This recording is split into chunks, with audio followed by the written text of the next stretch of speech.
Graça e paz, igreja. Amém. Como é bom poder louvar o Senhor juntos, né? A gente tem momentos de louvar a Deus sozinhos, em casa, no carro, mas nada se compara a estar reunido na igreja, ouvir esse coral, cantar junto com ele, né? E reconhecer quem Deus é nas nossas vidas. Uma vez eu vi um cantor falando isso, que louvar a Deus é reconhecer as qualidades dele, fazer elogios para ele por quem ele é. Então é tecer elogios ao Senhor, reconhecer as qualidades, os adjetivos que ele tem. Isso é louvar o Senhor. Vamos abrir as nossas Bíblias lá em Neemias capítulo 4, versículo 6. Nós vamos ler primeiro esse versículo, mas você pode deixar sua Bíblia aberta, seu aplicativo aberto do celular, que nós vamos ler muitos versículos de Neemias. Então você deixa aí aberto. Primeiro é Neemias 4, 6.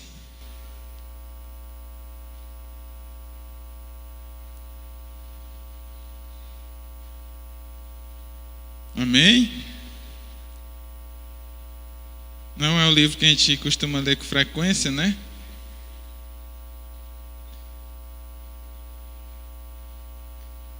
Neemias capítulo 4, versículo 6.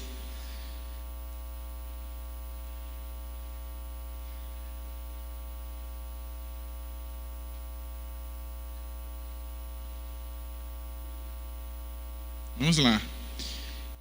Porém, edificamos um muro e todo o muro se fechou até a sua metade, porque o coração do povo se inclinava a trabalhar. Vamos orar? Senhor, muito obrigado a Deus, porque o Senhor tem feito nosso coração se inclinar também a trabalhar na tua obra, Senhor. Quando a igreja, quando o teu povo se reúne, o teu povo te busca, o teu povo clama a ti, e o teu povo trabalha e contribui, a tua obra avança, ó Deus, o teu reino cresce, as pessoas, ó Deus, te reconhecem como Senhor, porque quando nós estamos unidos, ó Deus, nós somos melhores, nós conseguimos ir mais longe, Senhor. Que essa campanha, essa série de pregações, esse culto de hoje sirva para fortalecer cada vez mais esse valor em nossos corações, andarmos unidos, estarmos juntos, ó Deus, e termos um único objetivo, um único propósito, Senhor. Senhor, fala conosco, ó Deus, como o Senhor já falou através dos louvores, que continue falando conosco através da Tua palavra, ó Deus. Em nome de Jesus que eu te oro, amém. Deixa aí aberto em Neemias. O livro de Neemias, quem conhece, quem já leu, sabe que Neemias se passa após o povo ter sido levado em cativeiro. Ele foi levado em cativeiro para a Babilônia, mas Neemias já surgiu um outro império hegemônico no mundo da época, e Neemias estava servindo nesse império, e ele é direcionado por Deus para reconstruir os muros da cidade de Jerusalém. E falar de construção, falar de se unir com esse propósito, que é o que a gente tem falado e o que a gente quer viver, continuar vivendo na nossa igreja, mas especialmente durante essa campanha. Falar disso é falar de Neemias. Neemias é um exemplo para nós de um livro, de uma pessoa, de um líder que trabalhou, que dependeu de Deus para construir algo. No caso de Neemias, ele estava construindo um muro que estava destruído, mas o livro de Neemias ele traz para nós princípios muito valiosos sobre unidade, sobre construir, sobre se unir em um projeto. E esses princípios servem para nós, para a nossa igreja e para nossas vidas. Então eu queria trazer para vocês hoje alguns princípios que o livro de Neemias traz para nós sobre projeto, êxito ao realizar uma obra. O primeiro princípio que nós queremos falar é o planejamento. Neemias, planejar, na verdade, é essencial para qualquer coisa que nós queremos. o nosso dia, se a gente quer conseguir fazer o que eu planejei para amanhã, segunda-feira, eu tenho que pensar na hora que eu vou acordar, quanto tempo eu preciso para me arrumar, quanto tempo eu preciso para chegar no lugar, se dá tempo, que hora eu vou fazer essa coisa, que hora eu vou em outro lugar, que hora eu vou almoçar. Então, para tudo na vida, planejamento é importante. E a primeira parte do planejamento significa reconhecer a situação em que as coisas estão. Se eu tenho um plano, eu quero chegar no objetivo, eu tenho que olhar para hoje, para agora, onde eu estou, e pensar assim: a situação atual é essa. O que é que eu vou precisar fazer para me chegar lá no meu objetivo? Mas para me começar, eu tenho que ver como eu estou agora, para me comparar a diferença, o que eu vou precisar fazer, onde eu vou precisar chegar. Então, Neemias, a primeira coisa que ele fez, Neemias 1:3, capítulo 1, versículo 3, ele perguntou para os irmãos dele como é que estava a situação em Jerusalém. Aí no versículo 1, capítulo 3, eles responderam: aqueles que sobreviveram ao cativeiro e estão lá na província passam por um grande sofrimento e humilhação. O muro de Jerusalém foi derrubado e suas portas foram destruídas pelo fogo. Então Neemias começa tomando ciência de como as coisas estão lá em Jerusalém. Ele pergunta para quem está lá: como é que está aquela situação? Como está a nossa cidade? Como está o nosso povo? E eles trazem essa notícia para ele. Lá no capítulo 2, versículo 13, quando Neemias já está em Jerusalém, já chega na cidade, 2:13, diz assim: de noite saí pela porta do vale na direção da fonte do dragão e da porta do esterco, examinando o muro de Jerusalém que havia sido derrubado e suas portas que haviam sido destruídas. Neemias, ele fez uma análise, uma avaliação bem minuciosa da situação em que se encontrava o muro, que o objetivo dele era reconstruir um muro. O planejamento dele começou em analisar a situação, o estado em que as coisas estavam. Ele procurou ver o que ele precisaria para construir. Então Neemias começou olhando como estava o muro. Depois, a segunda parte do planejamento de Neemias foi: o que eu vou precisar para que eu atinja esse meu objetivo? Planejar requer observar isso. O que eu vou precisar? Que recursos eu vou precisar dispor? Recursos materiais, humanos. Como eu vou precisar proceder? E lá em Neemias, lá no capítulo 2 também, fala que ele foi até o rei, que ele servia como copeiro, e ele, ao rei perguntar, questionar ele o que ele queria, o que ele precisava, ele foi dizer: olha, eu preciso de uma autorização para ir até aquela cidade, eu preciso de autorização para passar entre as províncias, eu vou precisar de madeira, eu vou precisar de seguranças.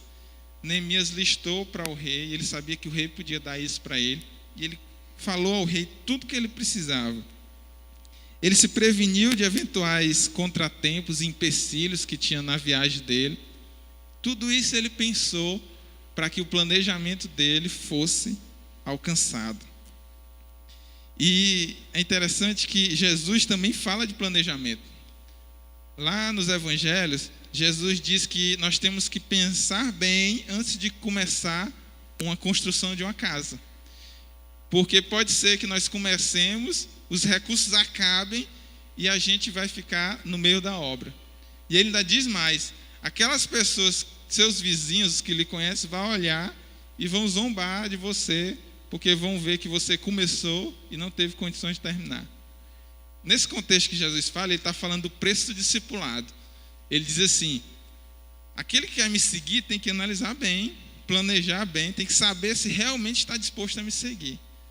Porque se você quiser me seguir, você tem que largar tudo, você tem que abrir mão de si mesmo, você tem que carregar a sua cruz. A vida cristã não é simplesmente um mar de rosas. E Jesus nos ensina o princípio do planejamento consciente. É uma coisa assim tão simples, mas que muitas vezes nós não nos atentamos.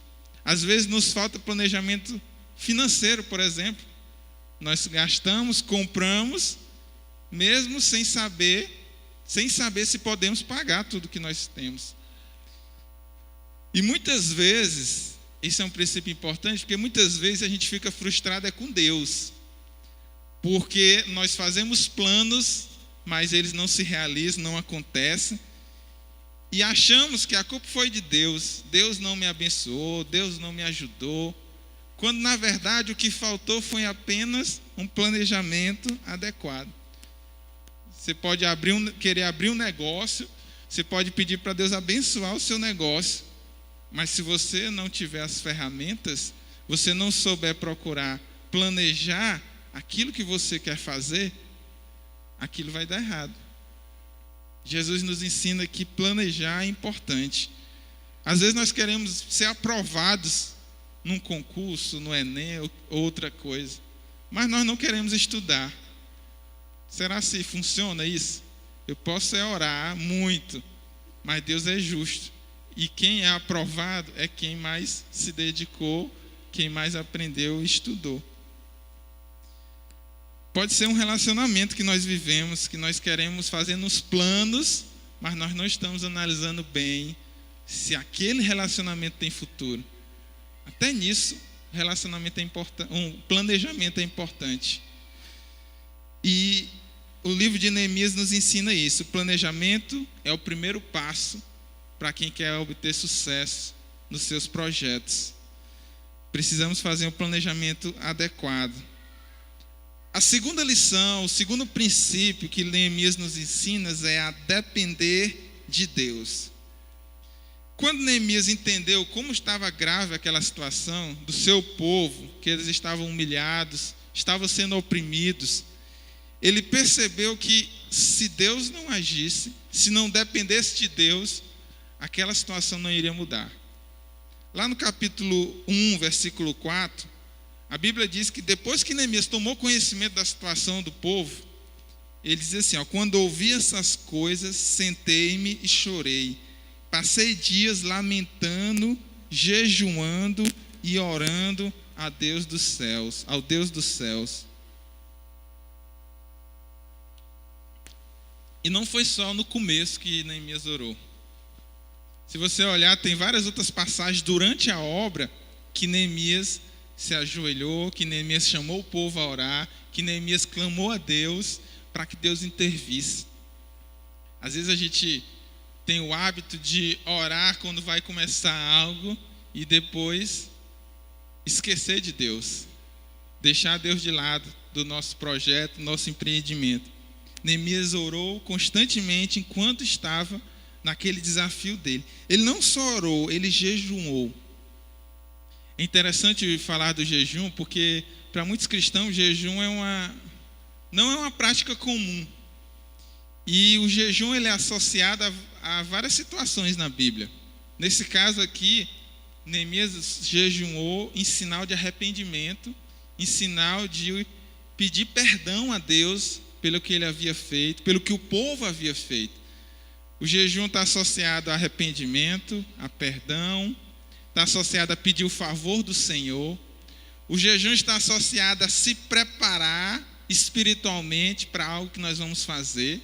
A Bíblia diz que Jesus passou 40 dias em jejum e oração antes que se iniciasse o seu ministério. Foi no começo, antes que o ministério dele fosse iniciado, antes mesmo dele ter sido batizado. Então o jejum também está ligado à preparação espiritual para desafios que nós vamos enfrentar. Jejum também está associado a buscar a direção do Senhor, o jejum e a oração. Lá em Atos 13, se eu não me engano, antes de Paulo e Silas serem enviados para a obra que Deus tinha para eles, a Bíblia diz que naquela igreja, aqueles irmãos, aqueles profetas, aqueles mestres, estavam em constante louvor e em jejum. E nesse período, durante essa prática, Deus, o Espírito Santo falou e disse para separar eles para aquela obra. Então o jejum também está associado a se preparar para algo que Deus quer para nós, para pedir a direção do Senhor para as nossas vidas. Então Neemias orou e jejuou. É interessante que Neemias orou até mesmo quando o rei chegou para ele e perguntou o que ele queria. Neemias estava triste, e o rei perguntou: Neemias, o que é que você precisa para alcançar esse seu objetivo? Neemias, é interessante que Neemias, eu acredito que ele sabia o que ele precisava já. Mas ele disse assim: calma, meu rei, eu vou orar primeiro e aí depois eu lhe falo o que eu quero. Neemias 2, 4 e 5. O rei me disse: o que você gostaria de pedir? Então orei ao Deus dos céus e respondi ao rei. É interessante pensar nisso, o quanto Neemias estava buscando a direção do Senhor para o que ele queria. Muitas vezes nós temos certeza do que nós queremos ou do que nós achamos que é melhor para nós, e não pedimos a orientação do Senhor. E aí é a hora que a gente comete erros, toma decisões precipitadas e se frustra. Se nós orássemos mais, quando nós oramos mais, nós somos capazes de ser convencidos pelo Senhor. Muitas vezes eu já estive convencido 100% de que a melhor coisa era fazer o que eu estava no coração. E porque eu orei, Deus me convenceu e me mostrou o contrário. E muitas vezes que eu também estava assim, que eu não orei, eu tomei decisões erradas e eu tive que aprender a lição com o meu erro. Depender de Deus é essencial para qualquer obra que a gente for fazer. Jesus, na verdade, ele disse em João 15,5 que sem Ele nós não podemos fazer coisa alguma. Sem exceção. Sem Deus, eu não posso fazer nada. Até porque a própria vida, a própria capacidade de ter vida, de respirar, eu recebi de Deus, né? A Bíblia diz que Jesus sustenta todas as coisas são sustentadas pelo seu poder. A oração, depender do Senhor, é o segredo da vitória. Orar primeiro e agir depois. Muitos planos nossos são frustrados por falta de oração e de consultar a vontade do Senhor. Provérbios 16:1 diz assim: o coração do homem pode fazer planos, mas a resposta certa vem dos lábios do Senhor. Às vezes nós não queremos orar porque já temos a impressão de que a nossa decisão é equivocada, nossa vontade está errada. Às vezes nós estamos tão decididos, convencidos, ou querendo tanto seguir nosso caminho, que nós nem oramos, porque sabemos que o Senhor pode nos convencer, e nós não queremos contrariar a nossa própria vontade.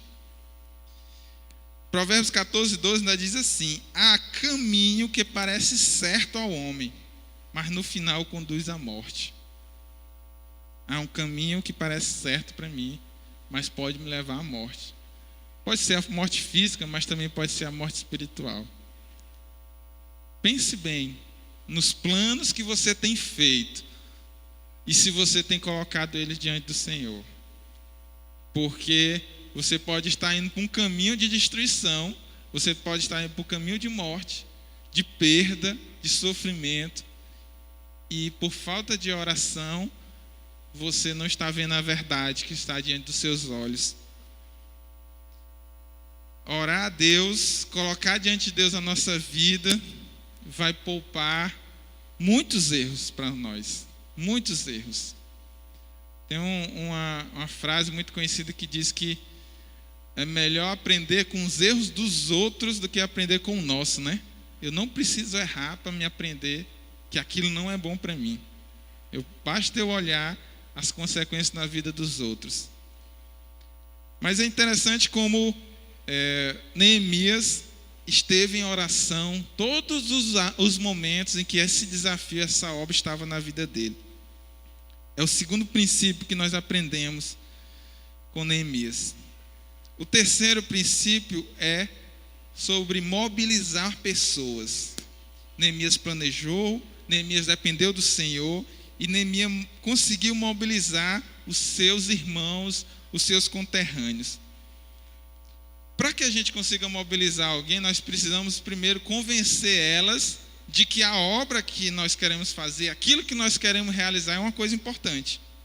Neemias começou mostrando para os seus irmãos que a situação da cidade estava triste, humilhante, e que eles poderiam fazer algo para mudar. Neemias 2,17, olha só o que ele diz. Neemias 2,17. Então eu lhes disse: vocês estão vendo a situação terrível em que estamos?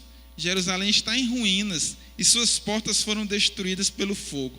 Venham, vamos reconstruir o muro de Jerusalém para que não fiquemos nessa situação humilhante. É fácil a gente perceber quando alguma coisa não está errada, alguma situação ao nosso redor não está correta. O difícil é nós fazermos alguma coisa para mudar essa situação.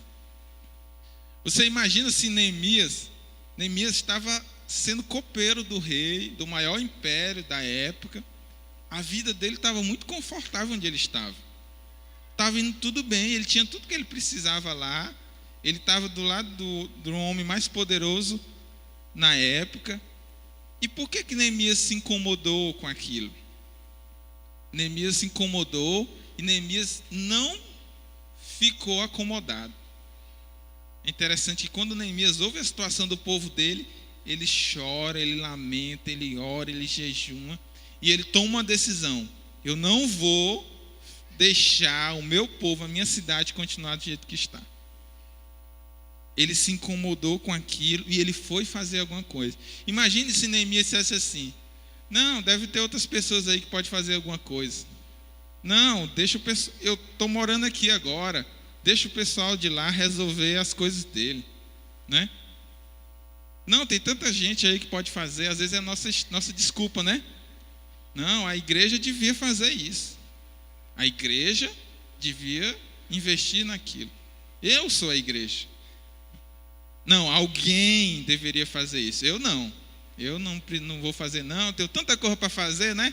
Eu estou tão ocupado. Não vou fazer isso não. Só que o Senhor não nos chamou para ficarmos acomodados. O próprio Jesus, quando veio aqui no mundo, ele não veio e ficou lá no templo ensinando as pessoas lá, não. A Bíblia diz que ele ia de povoado em povoado, de cidade em cidade, vila em vila, e por onde ele passava, ele pregava o evangelho, ele curava os doentes, ele libertava os oprimidos pelo diabo. Jesus não se acomodou com a situação que ele estava. Você pode pensar, mas o que é que eu posso fazer? Eu sei que você pode fazer alguma coisa, ao invés de ficar só olhando as coisas acontecer. Você pode fazer alguma coisa na sua família, você pode fazer alguma coisa pela sua vizinhança, no seu trabalho. Você precisa fazer alguma coisa. Talvez o Senhor já esteja até lhe incomodando para você sair do seu lugar, para você assumir uma liderança, para você assumir um pequeno grupo, para você assumir um desafio que o Senhor propôs para você, e você não quer ter trabalho, você acha que vir para a igreja já está bom demais, aos domingos, né? Mas eu vou dizer que o Senhor nos chamou não para ser frequentadores de igreja, mas para nós sermos luz onde nós estivermos, para fazermos a diferença, para sermos sal. Às vezes a gente pode pensar que o que a gente faz é pouco, né?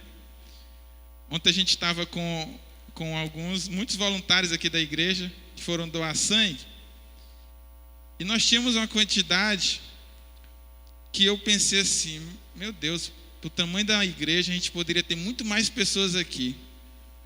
Aí a assistente social lá do EMOP, ela disse assim: não, a gente vai começando, vai convencendo as pessoas, vai perseverando, que a coisa vai crescendo, outras vão sendo contagiadas.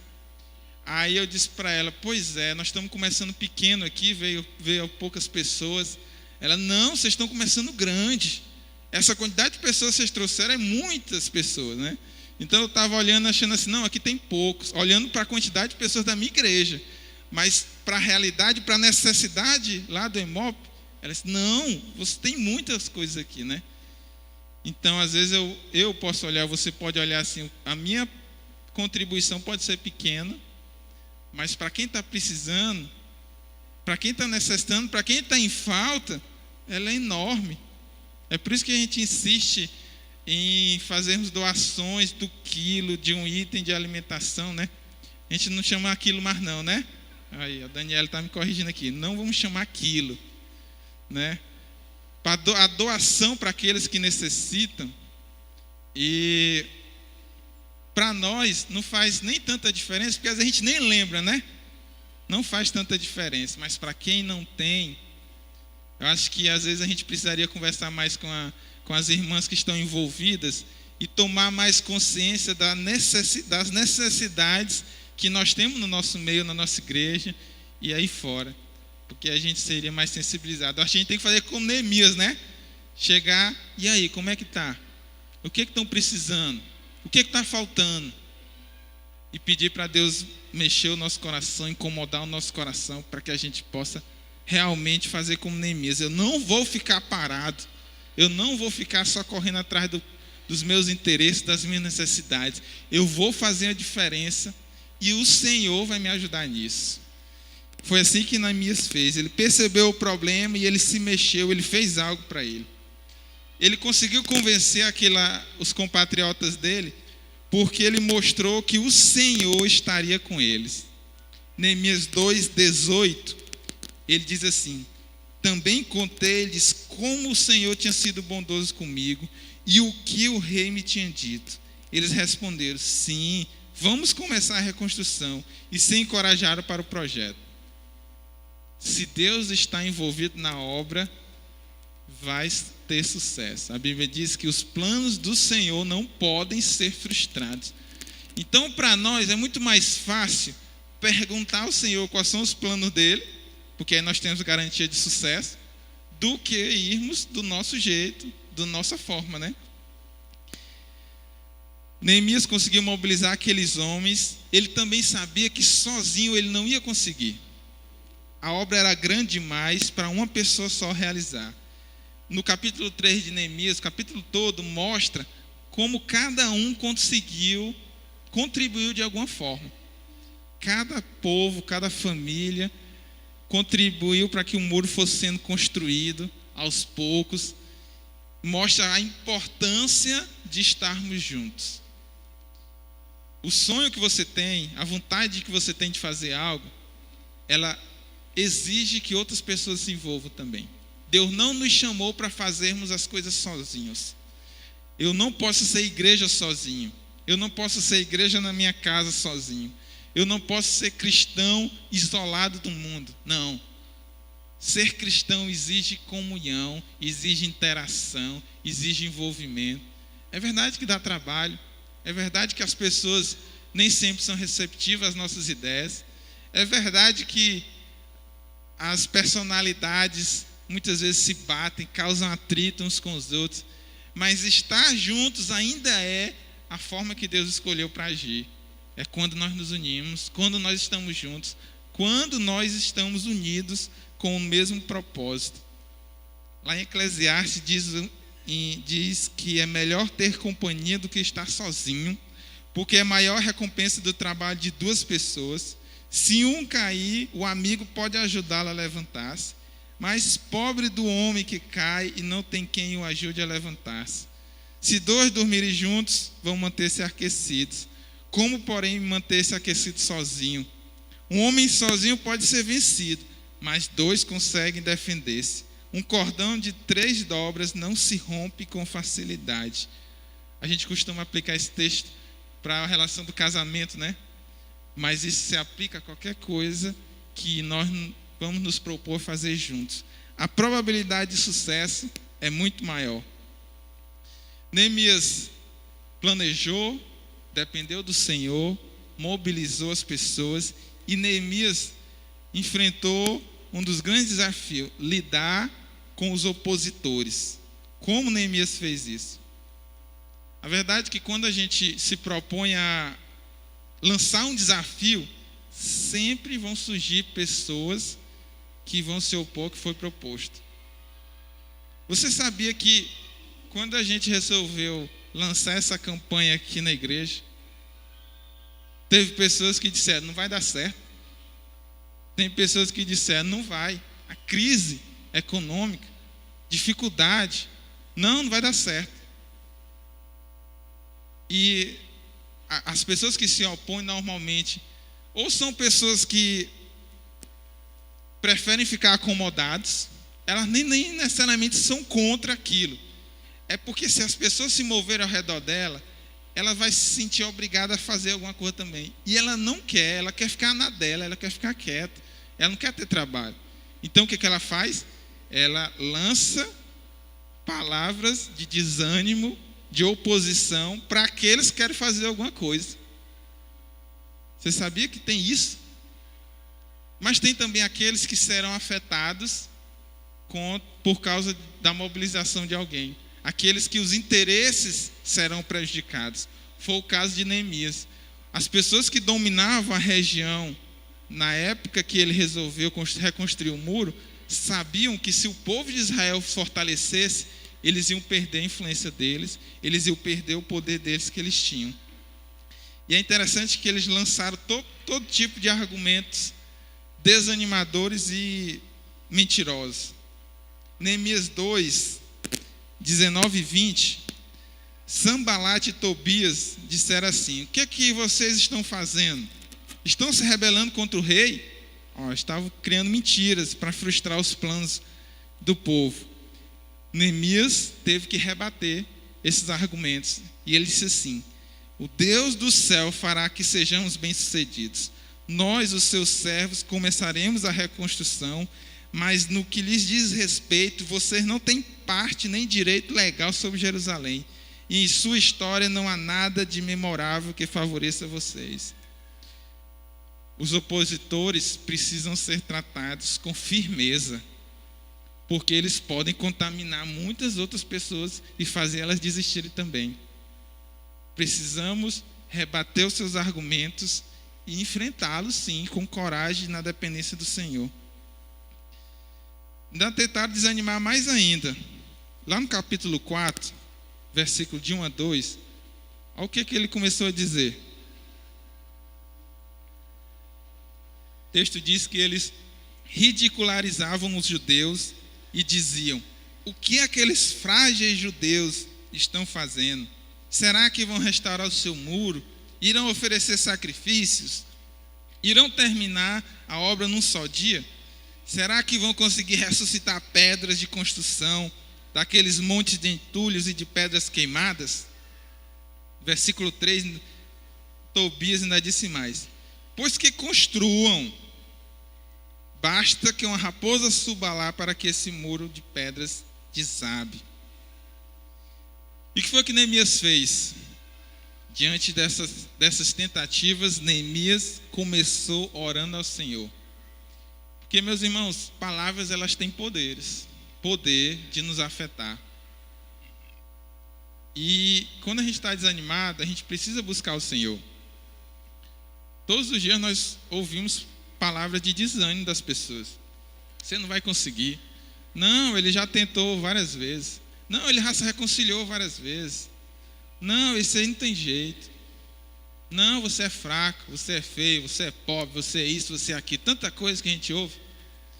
Mas quando nós buscamos a Deus, Deus nos fortalece. Nós precisamos entender que à medida que a obra for avançando e a vontade de Deus for se estabelecendo, os nossos inimigos eles vão intensificar a tentativa de frustrar a obra de continuar. Vai aumentar a luta.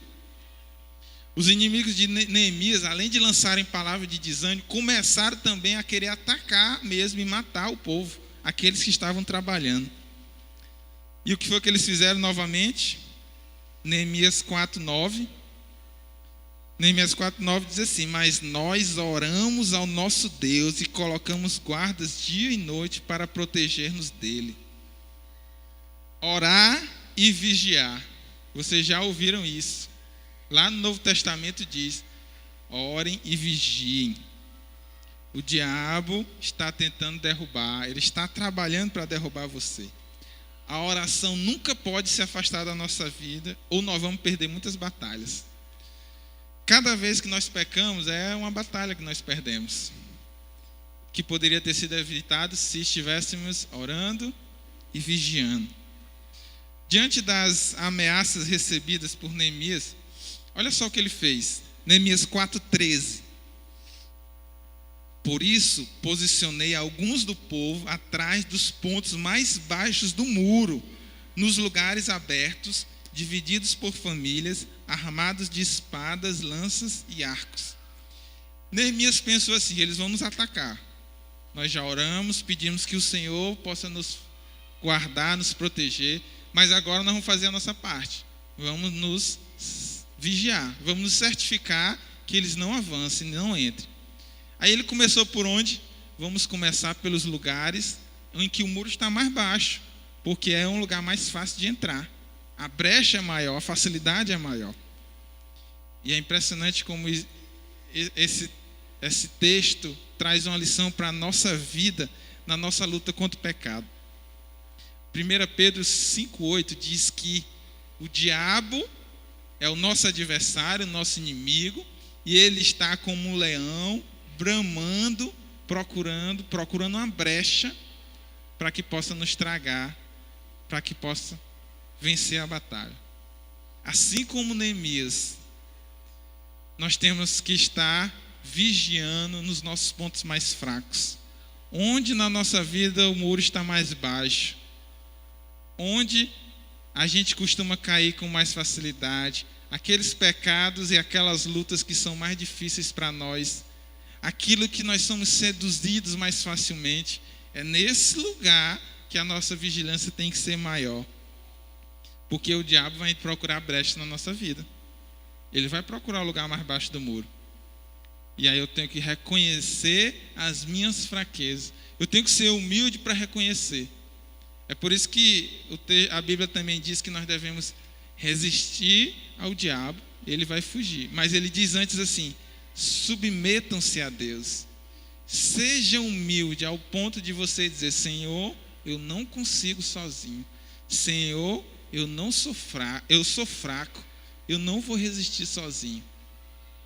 É assim que eu posso reconhecer as minhas fraquezas e lutar e reforçar a segurança naquilo onde eu reconheço que sou mais fraco na minha vida. Foi assim que Neemias fez e assim é que nós devemos fazer. Neemias rebateu os argumentos dos opositores e Neemias vigiou mais fortemente os lugares mais fracos. O quinto e último princípio, valor que o livro de Neemias traz para nós é renovar a motivação dos servos. Em toda obra de longo prazo, todo desafio que a gente enfrenta, sempre com o passar do tempo, algumas pessoas vão começar a desanimar, vão começar a querer desistir diante dos problemas, das dificuldades. Nesse projeto de Neemias não foi diferente. Neemias 4:10, ele diz assim: enquanto isso, o povo de Judá começou a dizer: os trabalhadores já não têm mais forças e ainda há muito entulho. Por nós mesmos não conseguiremos reconstruir o muro. Nesse momento, o líder tem que assumir o papel de motivador. Você que é líder, e nós somos líderes em alguma esfera da nossa vida. Ainda que eu não seja um líder constituído oficialmente, com título e tudo mais, sempre que nós estamos à frente de alguma coisa, nós lideramos. O líder, ele tem que assumir o papel de motivador nas obras, nos desafios. Se o líder não conseguir motivar, todos vão desanimar. É por isso que é tão importante a divisão de tarefas. A gente sempre, quando fala com líder de pequeno grupo, a gente diz isso: não faça tudo sozinho. Divida quem vai dar estudo, divida quem vai levar o lanche, divida quem vai organizar as reuniões, porque senão você não vai conseguir fazer tudo sozinho. Divida quem vai visitar, quem vai cuidar, porque senão o líder pode ficar tão sobrecarregado que ele não vai conseguir fazer uma coisa que ele tem que fazer, que é motivar, que é gerenciar a motivação dos líderes, renovar a motivação dos servos, dos voluntários. Quando as circunstâncias começaram a ficar difíceis, Neemias tratou de fazer isso com o povo. Neemias 4,14, ele fala para os servos, para os trabalhadores: não tenham medo deles, lembrem-se de que o Senhor é grande e temível. Lutem por seus irmãos, por seus filhos e por suas filhas, por suas mulheres e por suas casas. Neemias tratou de fortalecer aqueles homens para que eles não desistissem. Não existe vitória sem sacrifício. Não existe êxito sem sacrifício. Neemias, além de tudo que ele estava passando, ele reconheceu que não bastava só trabalhar na obra de reconstrução do muro. Precisavam ficar vigilantes contra os ataques do inimigo. É interessante que ele chamou os trabalhadores e disse assim: olha, já que estão querendo nos atacar, nós vamos continuar trabalhando, mas vamos segurar uma espada, uma lança, estaremos preparados para quando eles vierem até nós. Os servos precisavam trabalhar e estar empunhando uma espada. Aí ele ainda diz mais: de noite eles vão tentar nos atacar. Então, vocês vão trabalhar de dia e de noite venham para cá para que a gente possa vigiar e não deixar eles entrarem. Existem épocas da nossa vida em que a luta está tão intensa que você vai precisar fazer isso. Você não vai poder deixar de trabalhar, você não vai poder deixar de resolver as suas coisas, os seus compromissos, mas vai continuar vigiando, vai continuar orando, vai continuar atento para que você não caia em nenhum pecado. Assim como fez esse povo, assim como aconteceu aqui.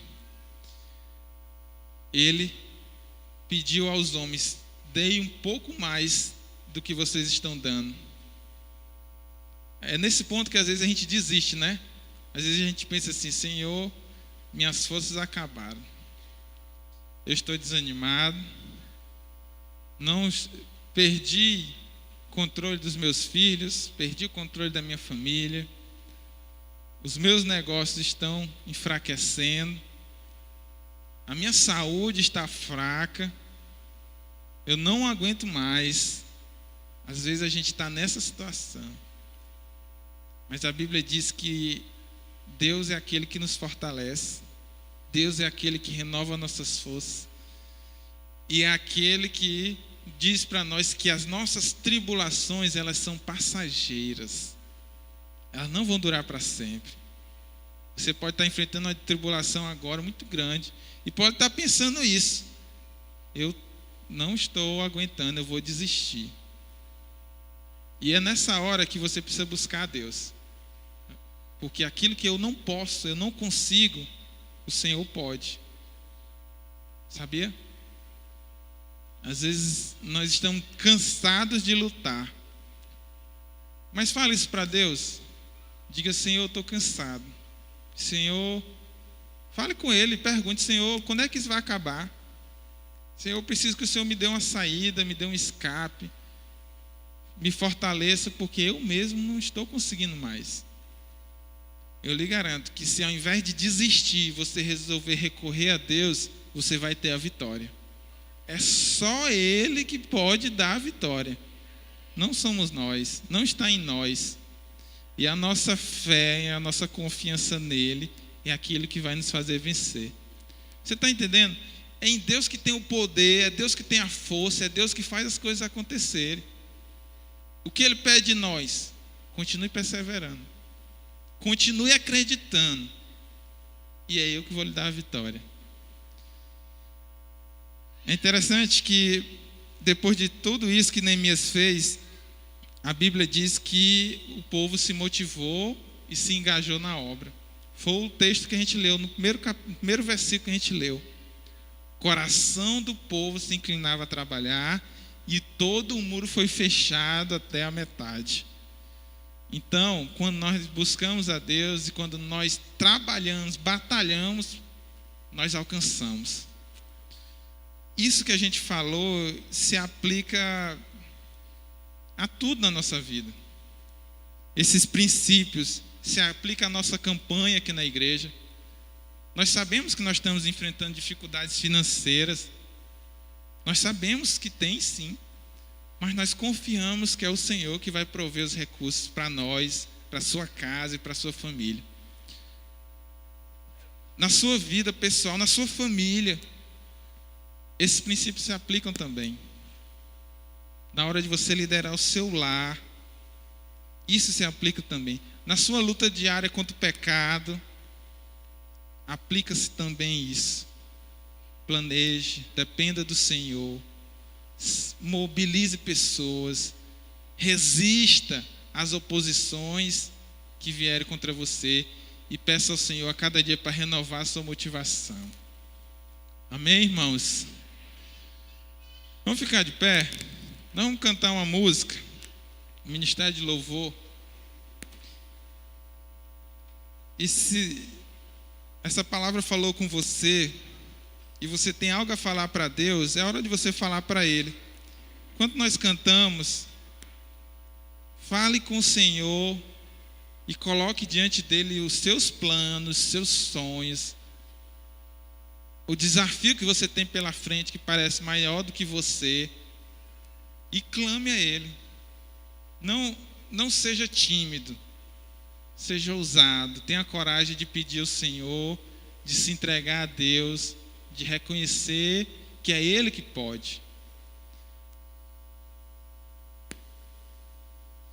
Enquanto nós cantamos também, nós sempre fazemos isso, porque nós não queremos perder uma oportunidade de alguém que queira entregar sua vida a Cristo. Não sou eu, não somos nós que podemos lhe convencer, mas é o Espírito Santo de Deus que está lhe convencendo. E é Ele que está lhe incomodando e chamando você para entregar sua vida a Cristo.